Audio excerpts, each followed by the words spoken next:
Namaste, yoga teachers, yoga leaders, future yoga teachers. Today we're talking about the path of the yoga teacher from yoga teacher training all the way to high ticket yoga. So there's a lot of things, a lot of components that are involved when you're going to high ticket. And the main thing that I see as the proponent that gets you to that place is who you become. Who you become is so important in your journey because there are so many things that you can become. You could become, that person who's like, I'm advanced and I know everything. And you're like so full of yourself and knowledge that you can't possibly learn more things. You could be the, teacher, like that persona is, very fragile. If you make a mistake or if you're not perfect and you're the teacher, you're the leader, and it's like, okay, how am I still the teacher if I don't know all the answers? So I really feel like there's a lot of different people you can be when you take on the persona of being a student.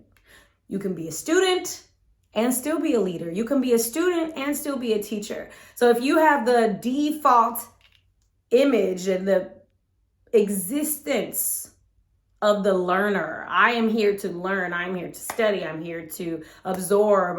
In every situation, I get to acquire new learnings, knowledge, appreciation, connection, whatever. If I'm the student, then it's okay to be wrong. If I'm the student, then it's okay to take my time to get where I need to go. So there are three main areas that you get to practice in your path from yoga teacher training to high ticket yoga. And since y'all are facing this way, from yoga teacher training all the way to high ticket yoga, there are 3 different phases to really focus on in your student role. And sometimes these can overlap. Sometimes they are, distinctly different. So it really does depend on what is your desire and how you will want to exist in that space. To become a high ticket yoga teacher, the first thing that you do from teacher training is start teaching. So you get your certification or you're even in the process of completing your certification, start teaching. It doesn't have to be like these festivals and these full classes. It could be one person. Get out there, teach as much as possible. What happens when you teach often, and I'm saying not just like once a week, not just twice a week. If you can teach 3 times, 4 times a week, even if they're short segments, it doesn't have to be an hour, it could be 30 minutes. You're teaching, 3 times a week, 30 minutes. You're teaching 4 times a week, 5 times a week. You're teaching often. What happens, especially right after training, it's just like, anything. You start to get better. You start to notice things. You start to try and play and explore your voice and determine how you really enjoy setting your class up for success and creating the environment of security and safety and all of the components that go into a well-managed and very enjoyable practice. You get to develop that. So there's no requirement that you're teaching, quote unquote, perfectly out the gate of yoga teacher training, okay? You develop that. That's the main thing to focus on. Teach as much as possible. Like when I first finished my teacher training, I was like, my goal is to teach 1,000 classes. And so I just set out. Sometimes I was teaching like 3 classes a day, y'all, okay?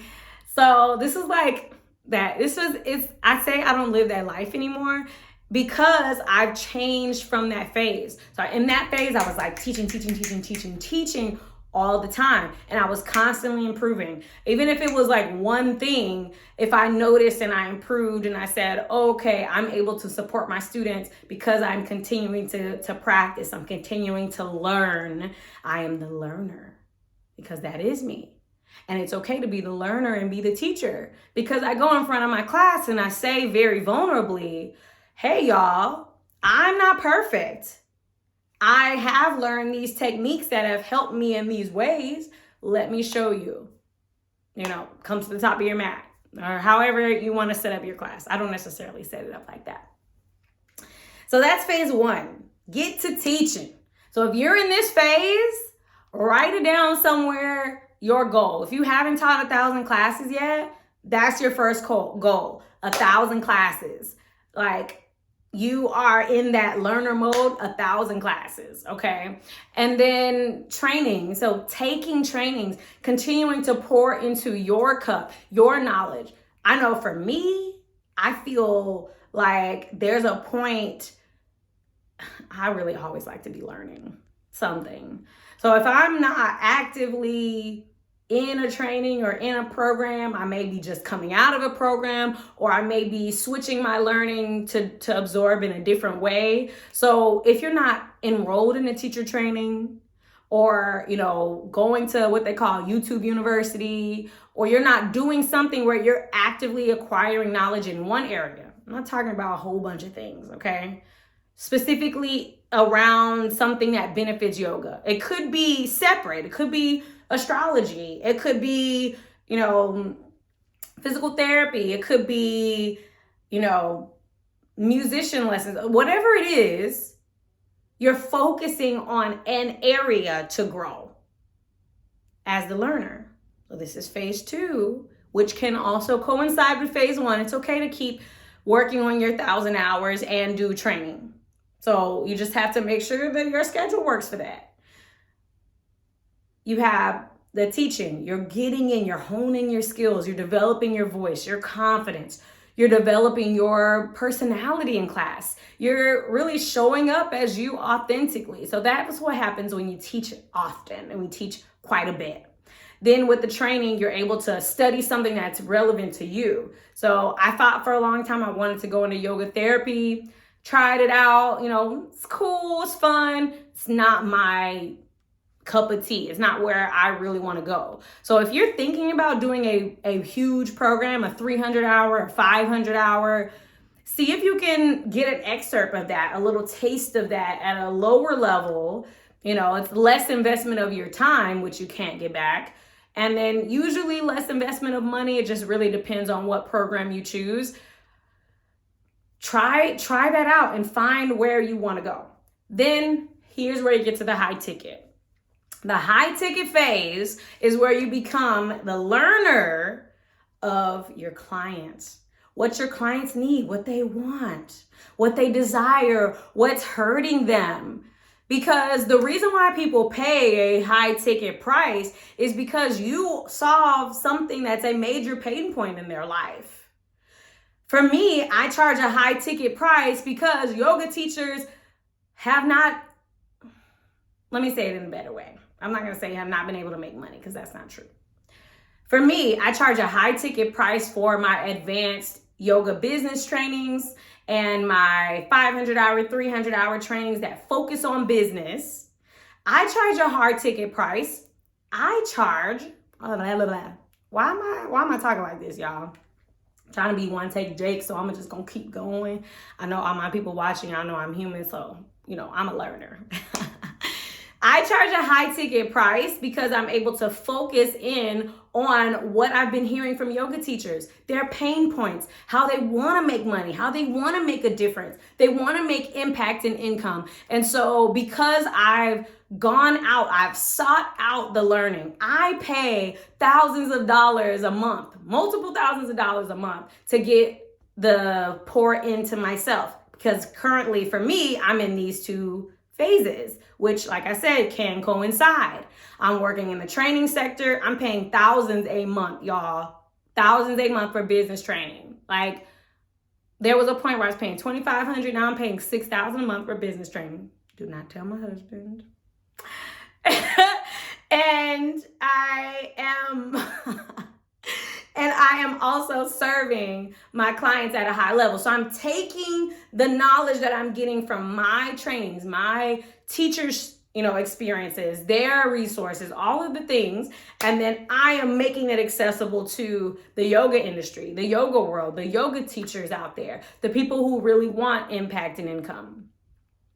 And I'm charging a high ticket price for it. But it doesn't have to deal with training just to charge a high ticket price. Think about it.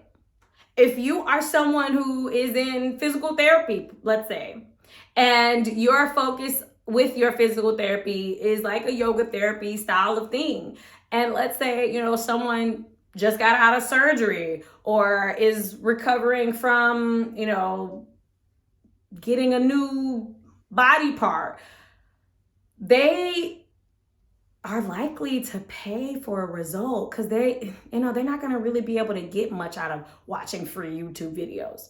They need a plan.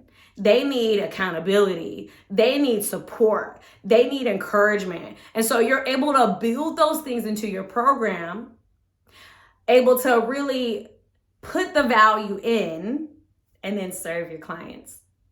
I'm going to leave y'all with that. The path to a yoga teacher, from yoga teacher training to high ticket yoga, is when you become the learner in your teaching, in your training, and with your clients.